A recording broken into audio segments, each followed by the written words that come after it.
I had the pleasure of meeting our speaker this morning at lunch, which is one of my favorite activities. And we had a chance to get to know each other. And I will tell you this, he is as genuine at lunch as he is right here on the stage. I had the privilege of hearing him speak a couple of Saturdays ago, and he knows what he's talking about when it comes to relating stories of how Jesus has changed people's lives and simply taking that into the world. Joe is a humble man. He's been with the Tomoka family for a little over 25 years now, and Joe is one that all he cares about is winning people to Jesus Christ and for motivating others to do the same. So it's my privilege to be able to introduce to you our speaker, Joe Pudding. Would you make him feel welcome?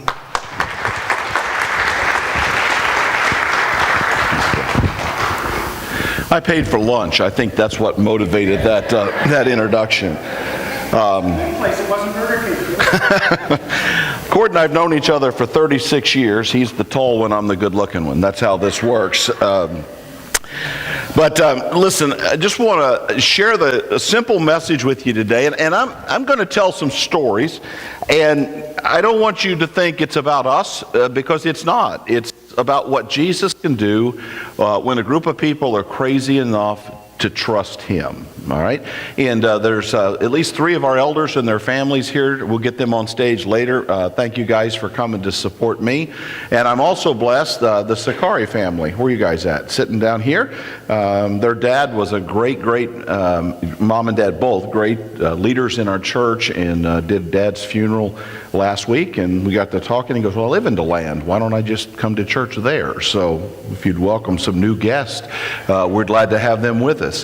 I'm going to share with you today from Acts chapter 1, verse 8, because I have one central belief, and I think you hold that same belief with me, and the belief is that the only hope for this broken, lost, ethnically challenged, sexually messed up, addicted culture is Jesus Christ and His church. Now, if that's true, and I've had this conversation with many pastors, if that is true, then we've got to do everything within our power to get out there and impact the community around us. It's not just about what goes on in here. Most churches I know have ceased to be churches. They are wonderful, wonderful Christian clubs, but they're not the church. Because the church was always on the go. The church was always out there trying to get somebody. One of my favorite quotes, when Bob Russell resigned from Southeast Christian Church, grew it from 120 to over 20,000. They said, Bob, what are you going to do next? And Bob said, I'm going to take a church of 60 somewhere in the woods of Kentucky, and I'm going to start looking for number 61. Because he understood the purpose. Ben Merrill, who just turned 91. Anybody in here know Ben Merrill? Probably, if you've lived anywhere in a Christian church, eventually you ran into Ben. 91 years old, and he said, I will be willing to put up with things that I don't like for the sake of reaching people for Christ who are not like me. And you know what? By the time you're 91, a whole lot of things have changed. There used to be, I was the one trying to create the change.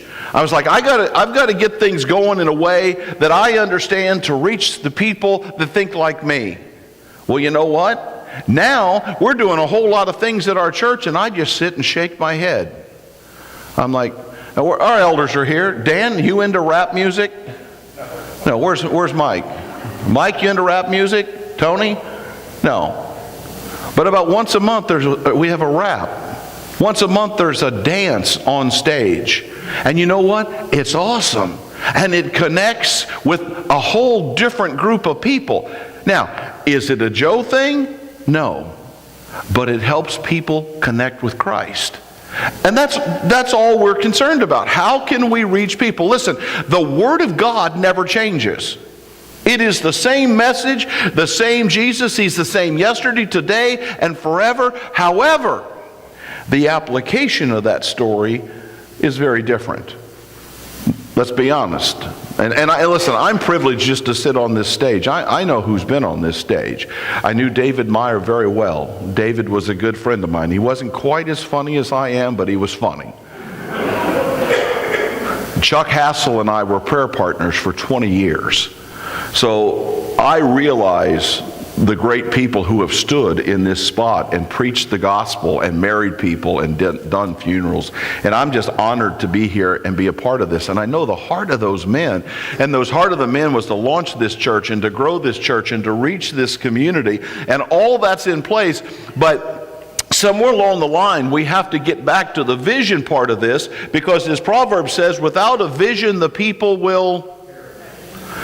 they'll perish. But a better translation is, they will wander off and do their own thing. And that's what I see in churches all the time. Cord and I spend probably a day a week working with other churches, trying to help them get back to being the church. And listen, being the church is tough. It's going to cost you your time, it's going to cost you energy, it's going to cost you sweat, and it's going to cost you money. That's what it costs to be people who are following Christ. If you followed the story, and I'm sure everybody did, with the kids that got stuck in the cave in Thailand. In fact, I was talking to a brother in here that was into caves. Where'd you go, my friend? I was telling him how I used to go into caves a lot. That was before this. I did a lot of spelunking. But the quote of all quotes, you know, the one diver ended up dying. He was the only one that died. And the quote that came out of that, a lady said, "I can't believe that a man would give his life for kids that he didn't even know." Can I tell you, that's the whole story of the gospel? That's the whole reason we're here, isn't it? But Jesus didn't just die for you guys. He died for every one of those kids across the street at DeLand High School. Some of them are black, some of them are brown, a lot of them are probably Hispanic. They need the same Jesus we need, do they not? There's no reason you don't have this place packed out. There's no reason we're not in 2 or 3 services here.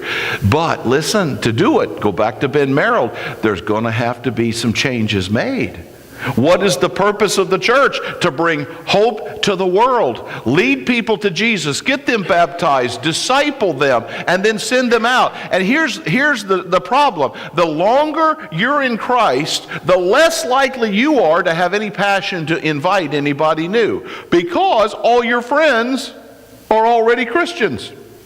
All the people you go to lunch with, all the people you go out for coffee with, you come back here, and it's a wonderful thing for you. But it does nothing to reach the community. It does nothing for the church to actually be the church. And the purpose of the church is to be the light and the hope of the world. And if DeLand High School goes to hell, gentlemen, ladies, we failed. Because, now listen, I've told people this for a long time. Jesus could come to some people's house and they're not going to listen. But my contention is most people are undecided. Most people have just never heard and been given a fair shot. Hey, why don't you come over? We'd love to have you at our church. And you got to have something that entices them. And I've loved getting to know your staff. And where did Michael go? Man, great worship. Great job. You know who you reminded me of? This is about as high a compliment as you need better hair. Keith Green. Keith Green. Man, that was good stuff. Good stuff. But in Acts chapter 1, verse 8, you know this verse very well. It says, when Jesus was getting ready to leave the disciples and go up to heaven, he said, "I'm going to leave you to be my witnesses in Jerusalem, Judea, Samaria, and the othermost parts of the world." Right? That's what he said. Now listen, you got to look things up. I'm not doing it all for you, but I'm only preaching one verse. He said, "I'm leaving you to be my witnesses." You know what the word witness means? Martyr. If it was translated properly, I'm leaving you to be martyrs so that the rest of the world can become followers of Christ. You want to know why they hesitated? Because we sit back and go, "Oh my gosh, a witness. I have to invite Fred to church." No, Jesus looked Peter in the eye and said, "Peter, you are going to die for me." That's why they had a tough time getting out of Jerusalem. That's why when you look at the story, they didn't leave Jerusalem until when? Until the persecution broke out. In fact, everybody left. The last people to leave Jerusalem, who were they? The disciples. The apostles. They were the last ones to go because they knew full well what Jesus had called them to do. And every one of them is going to die gruesome, gruesome deaths. We don't have time to go into that today. But as they died, those gruesome deaths, the church grew. I'll just give you a couple. Matthew ended up in Ethiopia. Ethiopia is a Christian nation still today, 2,000 years later, and they'll tell you about Matthew coming to Ethiopia. They'll tell you about those churches. Mark went to India. You can go to southern India and still see churches that Mark planted. They didn't build the buildings, but the congregation can trace themselves all the way back to Mark. But then they killed both of them. Listen, they knew what they were being called to. They were being called to reach the world. And what happened? In less than 300 years, they turned the Roman Empire upside down. The church did. Not some powerful organization. It wasn't a coup of the Roman Empire. It was the church, and it was because the church loved the Roman Empire. Well, some of them had multiple wives. They loved them anyway. Some of them were involved in all kinds of crazy sexual stuff. They loved them anyway. Some of them were mass murderers. They loved them anyway. When the Roman Empire came down with whatever it was, smallpox or whatever, and everybody was fleeing Rome, it was the Christians that stayed behind and loved people so they could lead them to Christ before they died. That's the kind of stuff the church does. So when you look at Acts 1:8, it really divides up into three sections. You will be my witnesses in Jerusalem. Now listen, this is not what's the word? It doesn't have to be in order. It's like, well, we can't do anything in Haiti until we win the land. No, that's not what it says. He said, you will be my witnesses, my martyrs. Your life will be invested and given for the people in Jerusalem, Judea, Samaria, and the uttermost parts of the world. It doesn't say Jerusalem first. It says this concentric circle. So it starts with local ministry. Okay? Well, what is local ministry? Well, we have church service. Get a good church service. That's noble. But what do we do when we walk out of here? This is the pep rally. Right? This is not the game. And that's the attitude so many churches have. Well, I went to the game. No, you came to the pep rally. Now you go out to the game. Your neighbors, your friends, your co-workers, people across the street from you, the family that's in trouble down the street, the kid that just got arrested for selling heroin. That's where we do our work. So Jerusalem was right here. Is there anything to do in DeLand? Everybody in DeLand found Jesus yet? Then we got some work to do, yeah? So what's that look like? Well, I'll just run through a few things. I just want to tell you some stories.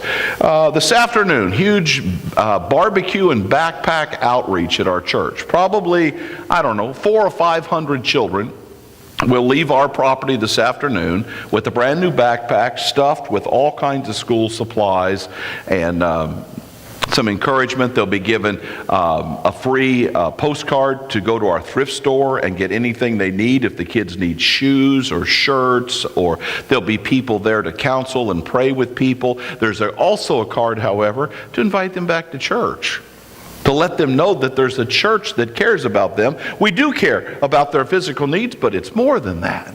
A couple weeks ago, we had a food packing party where a group of people came together and they packed over 35,000 meals to send to Haiti. This last Thursday, myself and a crew, we were up in Pearson. How far is Pearson? Not far from here, is it? All Hispanic folks that are really struggling. I would say most of them are illegal that we were helping. And I'm not going to talk about my political stance. All I know is there were hungry people, and Jesus said, if you see a man hungry, feed him. They brought in a semi-load. We gave away 22,000 pounds of food to almost 600 people in 2 hours. I still hurt really badly my arms and legs, but I've never felt better. Because that's the kind of stuff Jesus does. And guess what? In the bags, we were inviting them. We were working with a Spanish church there in Pearson, and in the bags were invitations to come back to church, and people were there to love on people and invite them to church and to pray with them. We have a food pantry. Our food pantry feeds over 500 families a week.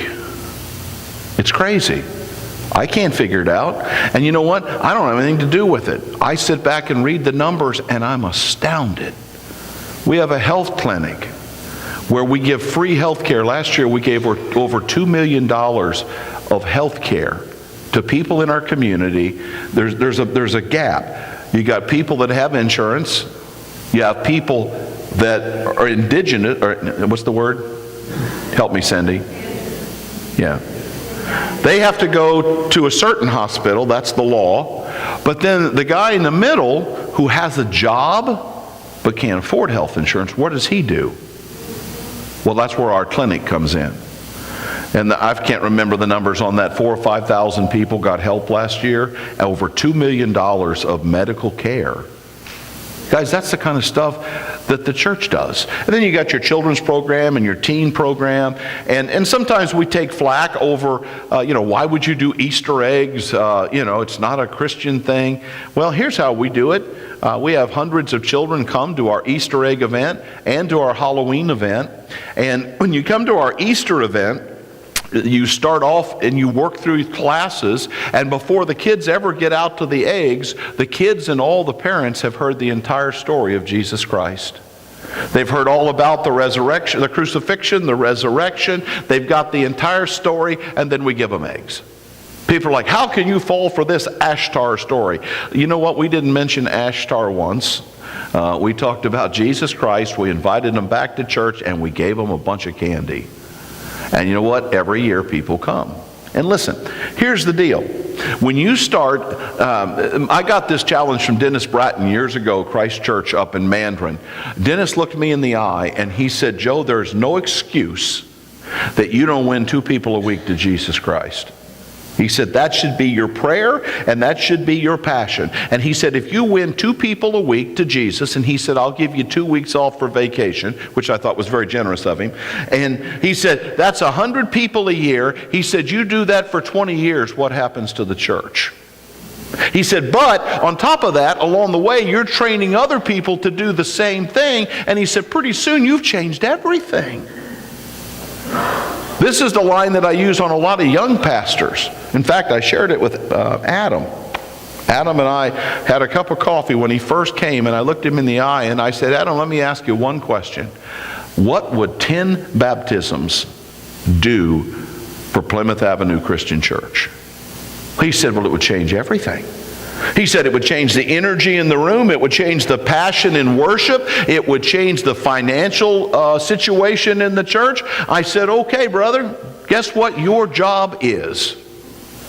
Your job is only to talk about, pray about, and go after 10 people. Now, I'm not telling you that's easy to do. I gave the same challenge to Pastor David, our pastor that's in Palm Bay, because eventually those numbers start stacking up. You say, well, is Tomoka all about numbers? Yes. Because every number represents a person, and every person represents a soul. Now, are there other things that we measure? Yeah. We do. But nothing's more important than souls. So guess what numbers I'm looking at every week? I want to know what the attendance was. Of course I do. I want to know, did anybody get saved? It's the first thing we talk about on Monday morning. And if not, why not? And what are we going to do next week so that next week's better than this week? Because if we're not helping people find Jesus, we're not being the church. Surely you're going to agree with me on that. You found Jesus. And it's almost like, okay, we got Jesus, that's good. Well, what are you going to do to reach that 18-year-old? Here's the statistic that messed me up badly for our campus. Pastor Michael, who's our small groups pastor, he's actually down in Palm Bay this weekend. He said, Joe, there are 30,000 college-age students within a 5-mile radius of our campus. And we're reaching about 20 of them. Now, are we running 3,500? Yeah, great. 30,000. 30,000. Are you hearing that? And because people say, well, isn't that enough? I mean, 3,000, or when they said that to me when it was 500 and 1,000, and we listen, you need to know, we started from nothing. Pastor Cord, I don't know if he told you his story. For a long time, he preached to a church of 4. Did he tell you that story? All right, and it was divided. That's the funny part. It was a church of 4, and it was split into 2 and 2. They wouldn't even sit together. It's a great story. My home church, at its zenith, my home church ran 100. But they've managed to keep it at 50 most of the time. Now here's the sad thing. The community around the little home church that I grew up in has blown up. Baptist Church came out about 20 years ago and said, we're going to just try to put a church here. Planted it a mile from my home church. In 2 years, they ran over 1,000.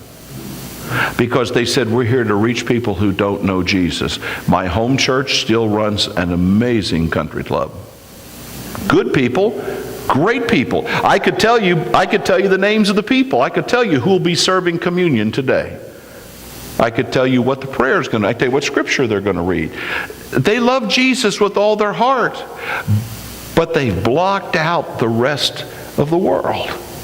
So then he talks about Judea and Samaria. Well, Judea means we got to go a little further, right? Judea means we reach out outside the city limits of Jerusalem, and that means maybe that's Volusia County, maybe that's Pearson, maybe that's planting churches. Tomoka made a commitment a few years ago that we were going to plant a church in every state in the United States. We've done it. Wasn't as hard as I thought. You just got to make a few phone calls and send a few emails. In fact, our two newest plants are in somewhere in the woods of Nebraska, because we'd never been there, and the other one's up in Montana. And we talked to the guys, and they're like, you never heard of our town, but it's the fastest growing little city in America. Runs 50,000, and there's nobody here to share the gospel. And we said, okay, we're in. We'll help support that. We'll back that. And we send out mission teams. The Native Americans, you don't even have to leave the country to see horrible things. You can stay right here in Judea and see some of the most horrible things you've ever seen, going out to Arizona and Montana and Wyoming, and go out to the Indian reservations. And I dare say there's spots here in DeLand that would qualify. I know there are some in Putnam County. I've been there. Guys, that's the kind of stuff the church does. You say, well, those people. Well, as soon as you start saying that, we're in big trouble. Do those people not deserve to know about Jesus too?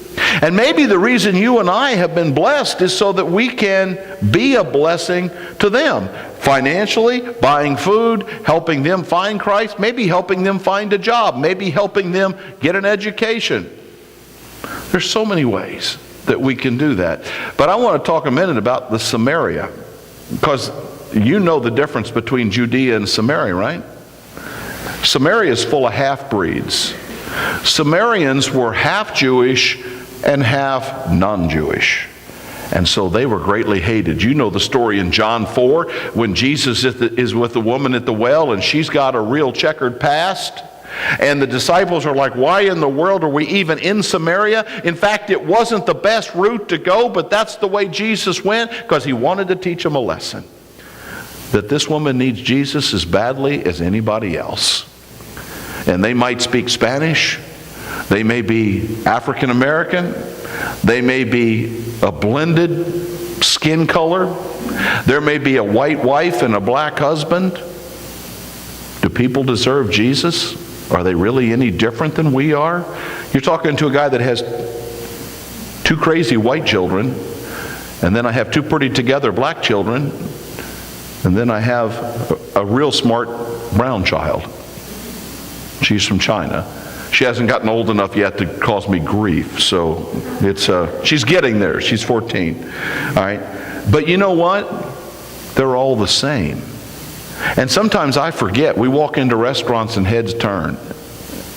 I used to be real conscious of it, but now I'm like, what are they looking at? I'm like, oh yeah. And then some genius always says, do you adopt them? Like, no, they just followed me home, and I don't know. But what it's taught me is that we're all exactly the same. You know what my black children want? They want to go to school, they want to get an education, they want to marry, they want to have a job. The only difference is they're committed to going back to Ethiopia and helping feed their children. So now I'm sponsoring another family in Ethiopia, but they're a lot cheaper than the ones that I've got here. But listen, when you go to Samaria, you're going to run into some tough stuff. And there's not a week goes by that I don't sit with one of our staff members and say, wow, nobody prepared me for this. And if you're not hearing stories about abuse and sexual abuse, and in fact, here's our deal. When we see a headline in the newspaper, we just assume the phone's going to ring because somehow they're connected to Tomoka. So somebody's going to call and say, who's going to handle this one? Who's going to get in the middle of this suicide that just took place? Who's going to get in the middle of this broken marriage? Who's going to get in the middle of this addiction? Guys, that's what we do. The church is not meant to be pretty. If we're doing our job, the pep rally's pretty. The pep rally, you put on your pep clothes, you get your pom-poms, and you go and you celebrate. But when you go out onto the football field, somebody's going to get dirty. But somewhere along the line, the church decided we don't need to get dirty anymore. And we'd rather sit around in the chapel and talk to each other and have a fellowship dinner. And listen, I like to eat. Michael, I'm a good eater, aren't I? I clean my plate. You didn't need his confirmation for that. But anyway, our job is to go to people who don't look like us, don't talk like us. In fact, a lot of the people we're trying to reach, this is one of our vision statements, we're trying to reach people who right now hate us with an absolute passion. If you talk to them, they'll say, I hate the church, I hate your pastor, I hate everything that the church stands for. That's exactly the guy I'm trying to reach. The guy that's ambivalent is awfully hard to reach. But the guy that's got that kind of passion, we just got to find out why he hates us so badly. What has happened? What happened to him? What's happened in his life? So that we can get in and love him into the body of Christ. I remember one of my friends he became a youth sponsor when I was up in Jacksonville. He now is a missionary, works all over the world. He's planted churches in Arizona on the reservation. He's planted churches in Costa Rica, just doing amazing things for God. He's a construction guy, still works a full-time job, but he does all this other mission work on the side. And I remember sitting at his kitchen table one day, and we were, I think, eating a bushel of oysters, and he said, Joe, if you'd have told me 2 years ago that I would have had dinner with a preacher, I'd have told you you've lost your mind. And he said, if you'd have told me that I not only was having dinner with a preacher, but I wasn't sitting here drinking a case of beer, I would have really told you you were out of your mind. But he said, for the first time in my life, I get it. He's 50 years old. And that man is serving with passion today. I just had breakfast with him a couple of weeks ago, and he's like, so when you go into Costa Rica, we got more churches to plant. It's like, okay. That's Samaria. And then the uttermost parts of the world. Now this is what gets me excited. Sometimes it gets me in trouble, but this is what gets me excited. That Jesus said, Matthew 28, go into all the world and make disciples. Right? Did he say that was anybody in particular's job? He said, go into all the world and make disciples. So I say to the Plymouth Avenue Christian Church, go into all the world and make disciples. How you doing? You planted any churches in Eritrea? Anybody know where Eritrea is? The east of Ethiopia. Probably not. Well, here's the challenge that Tomoka took on. About 20 years ago, we just started believing that, you know what, this is what the book says. And he didn't say, First Baptist of Houston, you take this, and First Methodist of Detroit, you take this. He said, church, Christians, go into all the world and make disciples. Teach them, baptize them, and teach them some more. And then we got a phone call from the World Prayer Center, and they said, we want you to adopt a local or a global city that you will have a relationship with the goal of planting a church. Well, that seems easy enough, right? So Pat Bolus, who's still the head of our missions ministry, she came to me and she said, Joe, I think we need to take Mecca, Saudi Arabia. And even I was like, Mecca. She goes, well, I figured if we're going to go for it, let's go for it. I said, okay. So for the last 20 years, we've been praying for Mecca. And we've been praying for Saudi Arabia. Now, just so you know, you don't go build buildings. If any of you want to be church builders, you'll learn what a martyr is very quickly if we send you to Mecca. But we began to pray, and God began to open doors. And I can't say too much, but I will tell you that there are believers now in Mecca. There is a gathering of people that are believers. I guess you'd call a gathering of believer a church. It doesn't look like this. I'll never know the people that are there, and I can't even tell you how we got the gospel in there, but we did. We did. And we still are. And God's doing amazing things. Well, then we said, you know what? That's great, but what about the rest of the world? So we decided that we were going to put a church planting church in every country in the world. Now, what do I mean by that? I didn't want to just plant a church. I wanted a church that was going to plant churches. So we go to places like Havana, and we find an established church, and we say, listen, we're not going to support you, but if you'll plant a church, we'll support your plant. But I want to meet with your pastor because I want to make sure that he understands that the goal is for him to plant another church. Well, ironically, the rest of the world, this is almost natural. Only here in America do we struggle with this concept.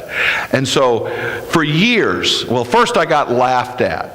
I got laughed at a lot by other pastors. Then they started asking me, hey Joe, how's that going? I'd say, well, we got 20 countries. How's that going, Joe? Well, we've got 50. And I can tell you that I think it was about this time last year, we planted our church in the last country in the world. Now we got lots more work to do. We're planting a lot more. Right now we've got, I think 14 churches we've planted in Cuba. You can't do that. That's my favorite, when Christians tell me that I can't do what we've already done. 14 churches, they're all strong, they're all healthy. We give them, you ready for this? You know what it costs to sponsor a church in Cuba? $50 a month. $50 a month pays for the pastor, his building, food for his family, helps the needy in the community. $50 a month. So we have 14 of those. That's just one country.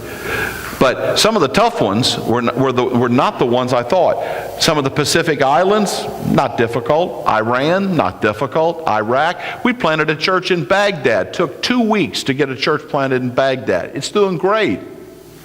You know where it was hard to plant churches? London, Paris, Belgium. We couldn't even find a Christian to work with, let alone a church planter. Those have been our most difficult. But I'm here today to tell you it can be done.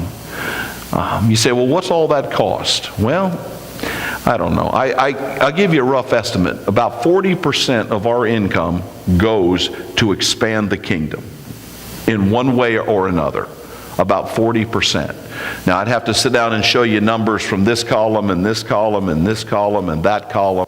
But last year, the church gave $1.5 million just to missions because they've bought into the vision. Last week, I had a display of 5 children, Niños de Mexico. Does this church support Niños de Mexico? Michael, you know? No. Okay. It's an orphan. You need to, and you will. It's an orphanage in Mexico City. It's been there about 60 years. They're able to help somewhere between 70 and 90 children at a time. Started off in a one-room house in 1950-something, and now we've got 5 or 6 huge orphanages. We're in 2 different cities, but they run on what they can afford. And 5 kids were brought in, and my friend Steve Ross, who runs the ministry, called us and said, "Joe, this is the worst abuse that we have ever seen." Now, this guy's been there 30 years, and I've heard him talk about demon possession and casting out demons and kids being burned by irons and sexual abuse. He said, "What has happened to these 5 children is beyond anything that I could even verbalize to you." And he said, "We don't have their money, we don't have the room, but I had to say yes." And I said, "Steve, we're in." And so I stood up and told this story last week at our church. And I said, "Here's the deal. It's going to cost about $6,000 a year to take care of those 5 kids." And I said, they'll get, what they do is they do child sponsorships. I said, but I would like to give that mission, I would like to give them a year to be able to raise that sponsorship money. So we took up an offering, and our church gave over $10,000 on top of everything else they gave. That's what it means to go to the uttermost parts of the world. But this part never gets talked about, and I'm almost done. But usually when we talk about the uttermost parts of the world, there's some genius gets out a map. And he goes, "Look, the uttermost parts of the world from Jerusalem is this island in the Pacific. So if we get Jesus to this island, we've done our job." It's brilliant, it's just wrong. The phrase in Acts 1:8, "to the ends of the world," literally translated is "until the end of time." So our job is, yes, to go everywhere, but to go until the clock runs out. Now listen, Tomoka's got more problems than you can shake a stick at. We've got more broken people than you can possibly imagine. But we are committed to reaching those broken, lost people for the sake of Christ. And I agree with Ben Merrill, as hard as it is sometimes, I'm willing to put up with a lot, endure a lot, go through a lot for the sake of somebody new getting to find out about my Jesus. Let's pray.